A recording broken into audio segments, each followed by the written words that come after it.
sudah mendesak, Bapak Ibu merasa was-was nggak? Merasa cemas nggak? Khawatir nggak? Misalnya anak mau sekolah harus dibayar misalnya tanggal 5, padahal ini sudah tanggal 3, kok Tuhan belum kirimkan berkat ya untuk bayar sekolah anak.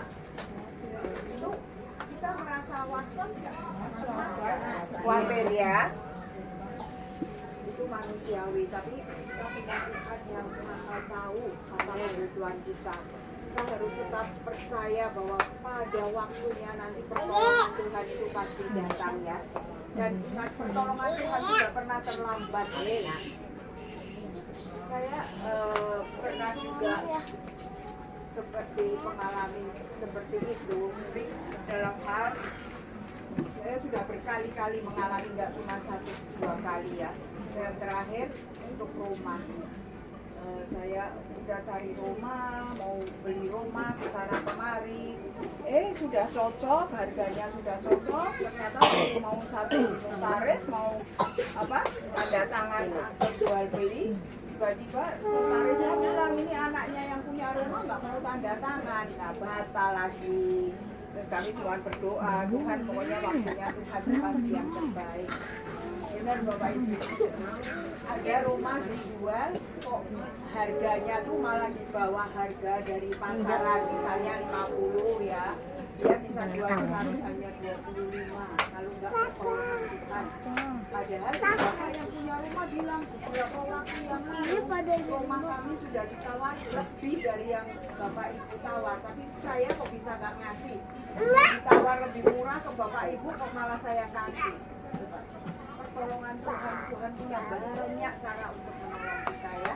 Itu aja rumah kan maksudnya bukan kebutuhan yang terlalu ya, apalagi kebutuhan kita yang hari-hari, misalnya untuk makan, untuk apa, itu pasti Tuhan cukupkan, pasti Tuhan sediakan. Jadi Bapak Ibu jangan pernah khawatir, dengan khawatir boleh, tapi jangan sampai berlebihan ya. Sama juga bangsa Israel ketika dia berada di padang gurun, Tuhan tahu setiap kebutuhan mereka. Di saat mereka taat pada perintah Tuhan untuk keluar dari Mesir, Tuhan menyediakan awan dan tiang api yang selalu menyertai mereka. Tuhan memberikan makanan, kebutuhan mereka, sehingga 40 tahun perjalanan ke Israel, Tuhan mencukupkan semuanya, ke Kanaan, maaf, Tuhan mencukupkan semuanya. Di saat kita sungguh-sungguh berserah dalam hidup, menuruti perintah dan kehendak Tuhan, Dia tak pernah meninggalkan kita ya. Bahkan untuk sesuatu yang tak terpikirkan sebelumnya sudah Tuhan sediakan, karena Ia mengetahui kebutuhan kita lebih dari diri kita sendiri. Karena kita ciptaan Tuhan ya, jadi Tuhan tahu nih loh kebutuhanmu tuh ini, aku pasti mencukupi. Perlukah kita khawatir? Jangan meremehkan kuasa Tuhan, jangan pernah meremehkan pertolongannya. Tuhan Maha tahu, bahkan lebih dari apa yang kita pikirkan, apa yang kita doakan, Dia selalu memberikan lebih dari itu semua. Tak pernah sekalipun rancangannya gagal dalam kehidupan kita. Pilihannya adalah apakah kita mau berserah penuh sama Tuhan atau kita masih meragukan Tuhan. Ya, jika kita mau mengandalkan Tuhan, kita berserah sepenuhnya dan percaya pasti Tuhan buka jalan, Tuhan memberikan pertolongan. Ya. Bapak, kami mau percaya dan berserah penuh kepadamu. Semoga Bapak Ibu pun melalui firman ini bisa belajar untuk hidup makin percaya, makin berserah kepada Tuhan ya Bapak Ibu. Demikianlah firman Tuhan. Amin. Tuhan Yesus memberkati Bapak Ibu. Sebelum kita mengakhiri lagi, saya mau ada kuis ya. Nanti hadiahnya dibawa ibu-ibu yang telat. Ya. Pertanyaannya, tadi perikop ini, renungan ini judulnya apa? Khawatir. Tentang khawatir. Firman Tuhan. Firman Tuhan. Bu? Tadi firman Tuhan. Udah. Matius 6 ayat Kasih 8. judul. Matius 6. Ayo, Matius 6 ayat 8. judulnya adalah Tuhan Maha Tahu. Diambil dari Matius 6 ayat 8. Hah? Matius 6 ayat 8. Matius Siapa yang Matius 6 ayat 8? Ya. Nanti ya hadiahnya ya. Iya, Ibu. Ini satu kali lagi pertanyaan. Coba. Berapa lama bangsa Israel perjalanan dari Mesir menuju 40. Mau lagi enggak kuisnya? Angkat tangan dulu baru coba ya. Masih TK. Saat bangsa Israel menuju ke Kanaan, terus Tuhan menyediakan apa sih buat menuntun mereka? Kebutuhan. Salah.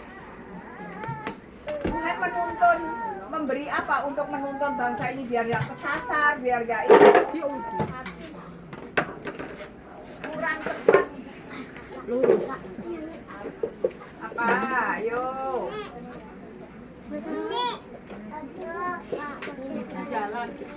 Hah? Iya. Iya, tiang api dan tiang awan, ya. Ya. Yo, Pak. Yo, tolong tutup dalam doa ya Pak Yo. Nanti sambil menunggu mereka ya. Ya. Ada yang mau bersaksi nggak? Tentang kebesaran Tuhan, tentang karya Tuhan dalam hidup kita. Kita bisa ada sampai saat ini. Ayo, ada yuk. Silakan membacanya. Yuk. Mari. Siapa? Shalom, damai sejahtera untuk bagi kita semua di tempat ini. Siang yang indah ini Tuhan mempertemukan kita dalam satu renungan, yaitulah kita beribadah di tempat ini atas nama rumah atas nama Bapak Richard ya. Ya. Kalau untuk perkenalan mungkin semua udah kenal nama saya. Asli saya dari Sulawesi Utara yaitu Sanger. Dari kecil saya beragama Kristen.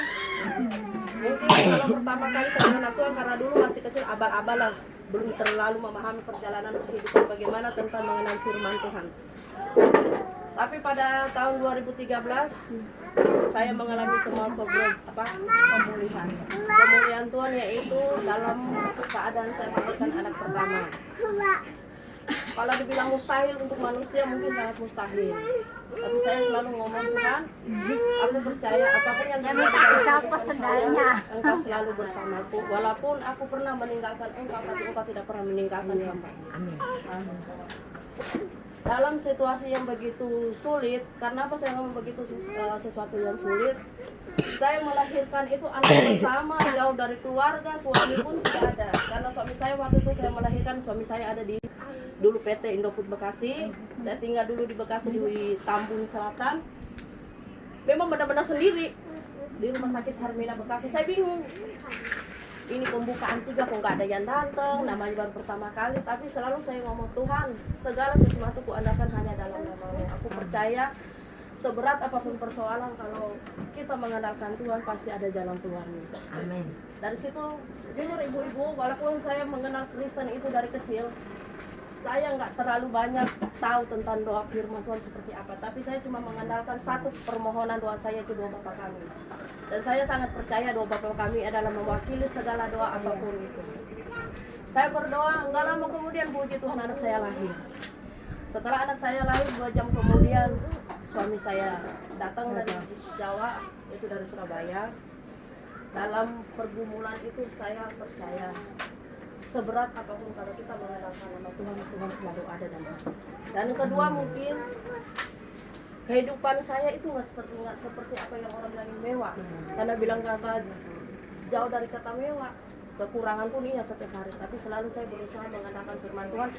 Akhirnya aku dipercaya dari salah satu gereja, saya sedang orang sakit, saya mengurusnya. Karena saya percaya semuanya kebaikan Tuhan yang ada. Itu aja ibu-ibu, kita jangan pernah putus semangat walaupun dalam keterbatasan, tetaplah mengandalkan nama Tuhan.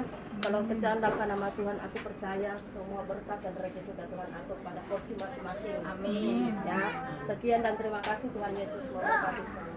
Amin. Terima kasih Bu Ina tuh. Bapak Ibu, kalau kita tetap mengandalkan Tuhan ya, pasti pertolongan datang tepat pada waktunya seperti yang dialami Bu Ina ya. Kita nggak tahu siapa, kok tiba ya suaminya pas datang ya, pas lahirin juga. Tuhan nggak pernah meninggalkan kita. Dia menolong kita dengan caranya Tuhan. Dia Pak bisa pakai orang lain untuk menolong kita yang kita nggak terduga loh. Kadang ya. Makanya kita pun juga dituntut untuk selalu menabur kebaikan ya. Kita tidak tahu kok kapan kita butuh pertolongan. Tuhan pun pasti akan menolong kita. Apalagi Enggak, harapan ya, tuh. waduh, ini anakku satu ini kok baik, tapi dia tidak pernah menuntut balas gitu loh. Kalau kita berbaik pada orang, kita tidak mengharapkan imbalan, tidak mengpamrih, Tuhan akan catat itu semua. Tuhan tahu dan pada waktunya suatu saat kita membutuhkan pertolongan pasti Tuhan akan menolong. Terima kasih Bapak Ibu. Mari kita bersatu dalam doa yang akan dipimpin oleh Pak